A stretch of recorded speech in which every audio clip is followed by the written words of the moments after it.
Choice भी क्या है पॉजिटिव रहने के अलावा? इन हालात में नींबू की शिकंजी बना पाते हैं कि नहीं बना पाते हैं, ये आप पर है।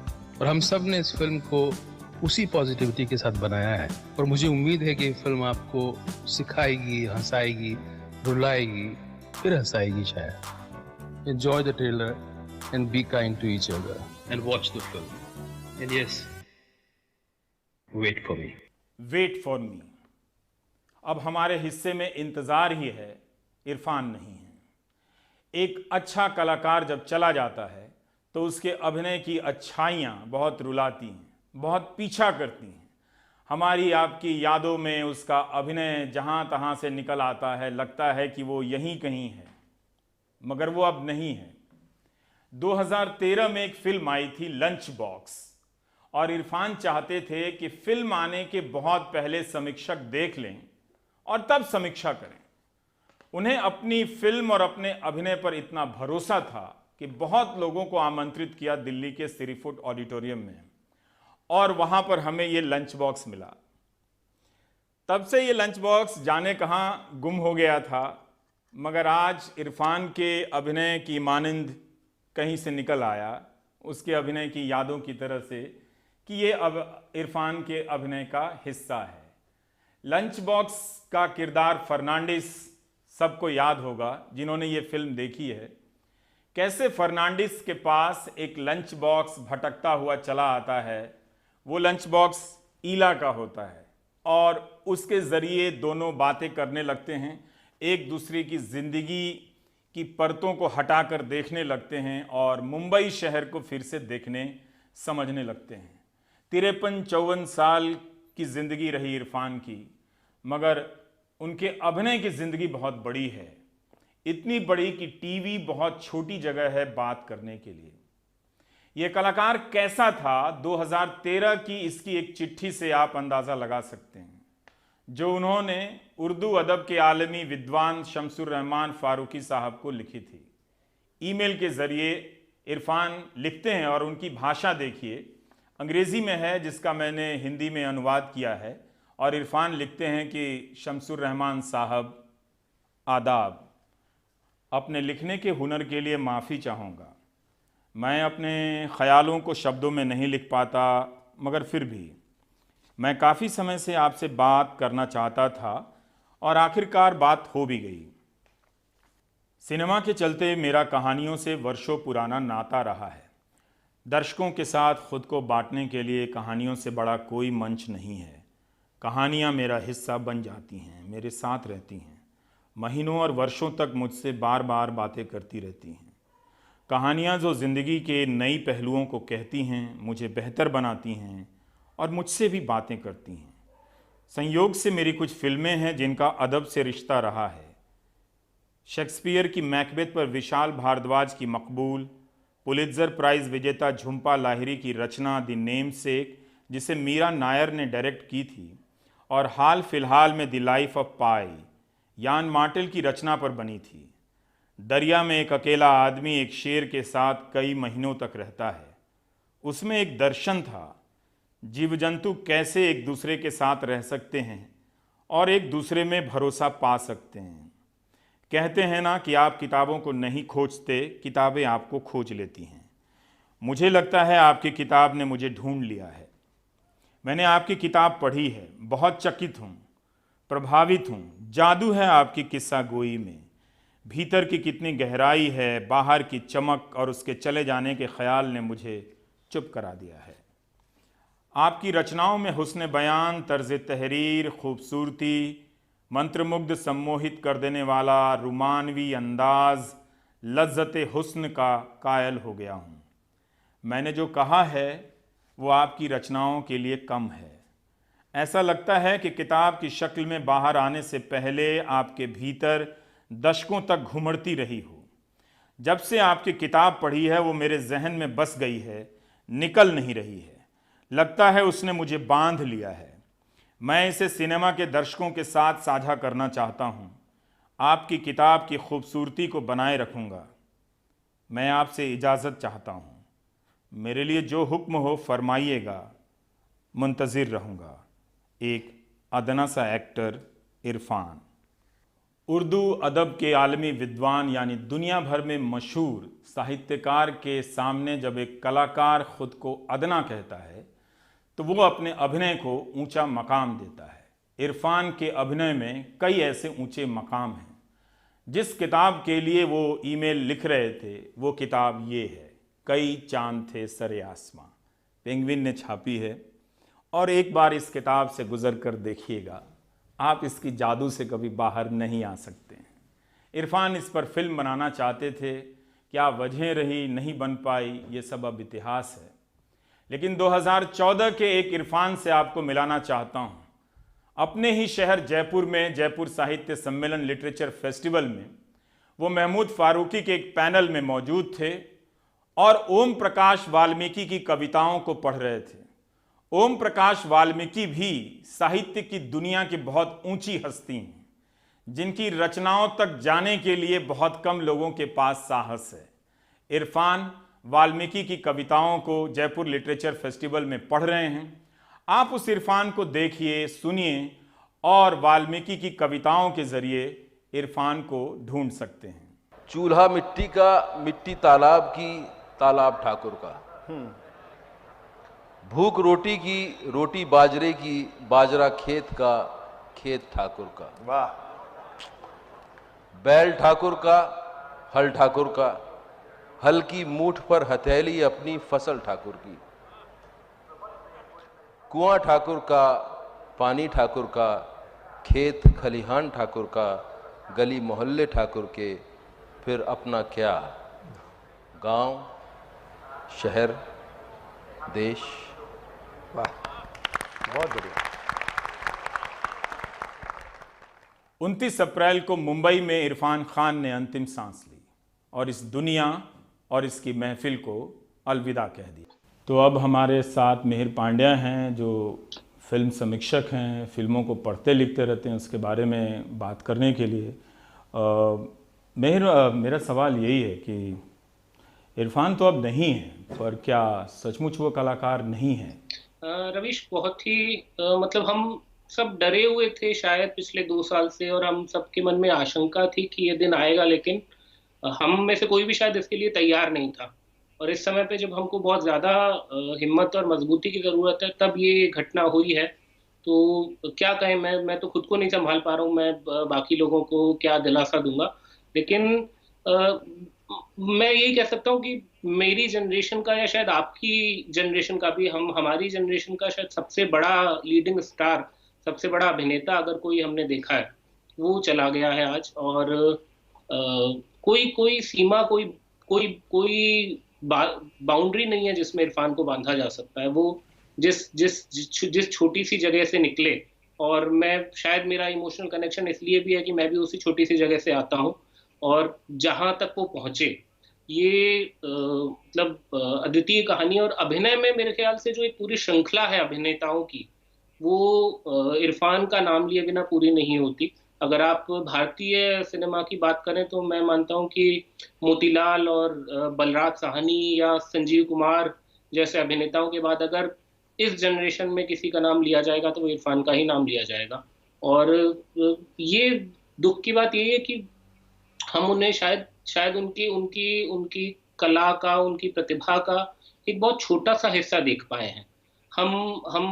हम शायद पूरी तरह से हम इसके लिए पूरी तरह से अपने आप को ही जिम्मेदार ठहराएं कि हमारी इंडस्ट्री, हमारा सिनेमा, हमारा मेन स्ट्रीम लोकप्रिय हिंदी सिनेमा उस प्रतिभा का पूरी तरह दोहन ही नहीं कर पाया, वो उसका पूरी तरह उपयोग ही नहीं कर पाया। और इसीलिए पश्चिम की, वेस्ट की, हॉलीवुड की कई फिल्मों में उनका जो काम देखने को मिलता है, वो एक सबूत है इस बात का कि हम कितना कम उनको जान पाए, कितना कम उनके अभिनय को देख पाए हैं। और मिहिर, आप अगर आप उनकी सारी फिल्में आपने देखी ही होगी, जी रवीश, तो किस इरफान को आप ज़्यादा चैलेंजिंग पाते हैं अभिनय में, कि ऐसा भी कोई अभिनय कर सकता है? वो नेमसेक है, मकबूल है, द लाइफ ऑफ पाई है, या इंग्लिश मीडियम है? रवीश, कौन सी फिल्म? इरफान की सबसे बड़ी बात यह है कि वो हर फिल्म उनकी आप देखें तो आपको लगेगा कि शायद ये उनका सर्वश्रेष्ठ काम था। जब हमने उनको पान सिंह तोमर में देखा था, तो ये बहुत सारे लोगों ने लिखा होगा कि इससे ऊपर अभिनय करना, इससे इस लेवल से ऊपर जाके अभिनय करना शायद असंभव है, लेकिन उन्होंने खुद ही अपनी एक के बाद एक फिल्मों से साबित किया कि वो उस अभिनय को तोड़ सकते हैं। और ये कोई जन्मजात प्रतिभा वाली बात नहीं है। ये हमारे हमारी इंडस्ट्री में एक मशहूर चीज है कि पैदाइशी होता है अभिनय, तो लोग सीख के आते हैं। इरफान ने वो क्राफ्ट सीखा है और उनको अपने क्राफ्ट पे जो भरोसा था, वही आप देखेंगे कि वो ऐसी भूमिकाओं में घुस जाते हैं जो कि शायद उनके परिवेश से, उनकी दुनिया से बिल्कुल अलग है। आप नेमसेक देखिए। नेमसेक देखने के बाद में बहुत सारे बंगाली लोग ये मानने से इनकार कर देते हैं कि ये आदमी बंगाली नहीं है। इरफान शूटिंग के लिए पहली बार अमेरिका गए थे, जब उस फिल्म की शूटिंग के लिए गए थे। ये उनकी उनकी जीवनी, आप अगर जो अभी असीम छाबड़ा ने उनकी जीवनी लिखी है वो देखें, तो उसमें उसकी शूटिंग के कुछ किस्से हैं। और वो अगर आप उपन्यास पढ़ें झुंपा लाहिड़ी का, बहुत सुंदर उपन्यास है। उस उपन्यास का नायक गोगोल है, लेकिन जब वो फिल्म में जाते हैं तो वो गोगोल की कहानी की बजाय वो अशोक गांगुली की कहानी बन जाती है। और वो अभिनय जो इरफान और तब्बू ने किया, वो एक नव दंपत्ति जो एक नए शहर के अंदर वो विस्थापन और वो पीड़ा, अपना घर छोड़ने का दुख, वो सब कैसे उनके चेहरे पे उभर के आता है। तो किस फिल्म की बात करें, किस फिल्म को छोड़ें, मैं यही कहूंगा कि उन्होंने सारी सारी जिस भी भूमिका में वो गए, उस भूमिका को अपना बना लिया। और ये मैं जब उनको पान सिंह तोमर में देख रहा था, तो मैंने ये बात कही थी कि पान सिंह तोमर देखते हुए कोई यकीन नहीं कर सकता कि ये आदमी उसी जमीन, उस भिंड मुरैना की वो जो बोली उन्होंने पकड़ी है, वो सच में वहां का रहने वाला नहीं। और जब वो, और उस फिल्म में मेहर इरफान का दौड़ना, हाँ, हतप्रभ करता था कि कोई दौड़ने को इस तरह के अभिनय में बदल सकता है। वो जो आमतौर से हम जोड़कर देखते हैं दौड़ने को कि कोई विजेता या चैंपियन दौड़ रहा हाँ, है, हाँ, लेकिन कोई अपनी गरीबी लेकर, अपनी भूख लेकर दौड़ रहा हो, इस तरह के अभिनय में कम ही उसका बयान दिखता है। और इरफान के बारे में आप ये देखिए कि एक आंगिक अभिनय की जो पूरी आंखों से जो बात कहने का, और ऐसे कई दृश्य हैं जो मुझे याद आ रहे हैं। वो दृश्य तो हमेशा पान सिंह तोमर का, जिस पे बात की जाती है, जब वो चिल्ला रहे हैं कि कौन कौन देगा इस बात का जवाब अपने अपने दुश्मन को मारने के बाद, लेकिन उसका कोई जवाब नहीं है। पूरा सिस्टम जो हमारे देश में ढह रहा है, वो सिस्टम उनकी आंखों में दिखने लग जाता है उसके अंदर। और मैं वो छोटा सा दृश्य याद करूंगा जिसमें वो अपने बेटे को मिलने के लिए पुलिस अकादमी में आते हैं और दूर से अपने बेटे को देखते हैं और वो कैमरा रुक जाता है उनके ऊपर। मुझे लगता है कि कैमरे को अपने अपने ऊपर ठहरने के बाद में हैंडल कर पाना बहुत बड़ा चैलेंज होता है। हम जैसे लोग तो शायद एक सेकंड के लिए भी ये चैलेंज नहीं झेल सकते। इरफान जब पर्दे पे खड़े होते थे, उसके बाद में आप किसी और तरफ आंख आपकी नहीं जाती थी। और आप अगर पीकू में देखें, वो अमिताभ के साथ स्क्रीन शेयर कर रहे हैं, लेकिन कई कई क्षण ऐसे हैं, और मैं ये कहते हुए हिचकूंगा नहीं, कई क्षण ऐसे हैं कि आपका ध्यान अमिताभ पे नहीं जाता। हालांकि अमिताभ की भूमिका बहुत मुखर भूमिका है उसमें, लेकिन इरफान ऐसा खींच लेते हैं आपको कि वो पूरक की तरह से काम करते हैं। और छोटी छोटी भूमिकाओं के अंदर इरफान ने इतना अद्भुत काम किया है। लाइफ ऑफ पाई के अंदर उनकी बहुत छोटी भूमिका है, मुख्य भूमिका तो उस लड़के की है जिन्होंने पाई पटेल का बचपन का रोल निभाया है, लेकिन वो छोटी सी भूमिका के अंदर वो एक छोटी सी बात कहने के लिए आते हैं जो उस उपन्यास का सार है कि विदा तो अल्टीमेटली सबको देनी ही है, लेकिन आपके मन में वो एक कसक रह जाती है कि आप उसे ठीक से विदा नहीं दे पाए। तो शायद हम सबके मन में वो कसक रह गई है कि हम शायद जो कर सकते थे उनके लिए वो नहीं कर पाए आज की इस स्थिति में। और मैं एक बात और कहूंगा रवीश यहाँ पे कि ये सब लोग आपको कह रहे हैं, मैंने भी ये कहा कि हम उनकी प्रतिभा से न्याय नहीं कर पाए, लेकिन इससे ऐसा लगता है कि हम भविष्य में उनके साथ में बहुत सारा अच्छा काम करते जो हम नहीं कर पाए।